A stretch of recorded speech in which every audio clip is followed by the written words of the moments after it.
Joining us tonight, Congressman Louie Gohmert. He serves on the House Judiciary Committee. He's a member of the House Border Security Caucus. That's got to be a busy caucus these days. And, of course, the always influential Freedom Caucus. Congressman, great to have you with us. Great to be with you. What a mess there along the border with Mexico. It is. And I'm looking at these beautiful pictures. Governor Abbott has sent out the Department of Public Safety. They're lining the Rio Grande, the shores of the Rio Grande. My goodness, to what effect? They just keep coming. Well, and actually, some of the many nights I've spent down there on the Texas-Mexico border, I've seen, the Texas paid millions of dollars for 4 fast boats. They're equipped with guns and thermal imaging and night vision, and they're great. And when they are on the river, Lou, nobody crosses over and steps onto American soil. But the Border Patrol, and unfortunately it's true of McAleenan, and he was the architect, as I understand, of catch and release. Well, they have this program. You step foot on American soil, then we in-process you, and we may transport you to where the drug cartels want you to sell drugs.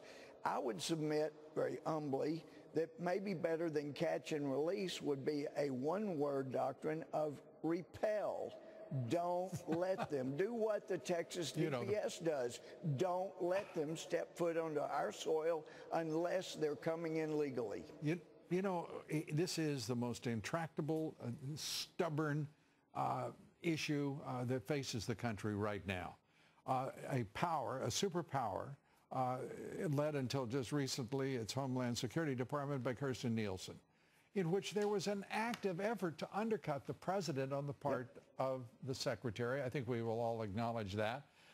And that has now changed. And now the clock starts ticking anew on getting this thing solved.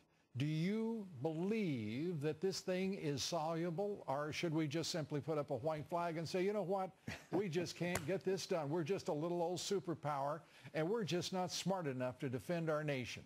Lou, you and I share enough of that thing some people call grit. You've seen it as a problem for many years before most anybody in the media knew actually it was a problem. But we can't raise a white flag. We have got to fight. This country is at stake.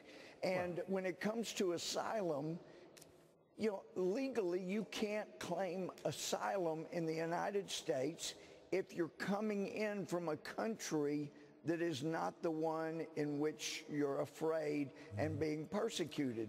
So anybody that comes from Central America, as soon as they get near our door, we should say, hey, are you from Mexico? Oh, no, 80% or so are from Central America. Sorry, you're in a country where you're not being persecuted. In Mexico, they've even invited you to stay. You're not coming in. Don't let them come in. I was actually making a point by even suggesting that I was doing so facetiously, I assure you.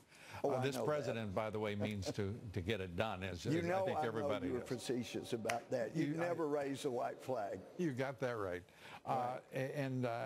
And we've got millions and millions of Americans who would never do it.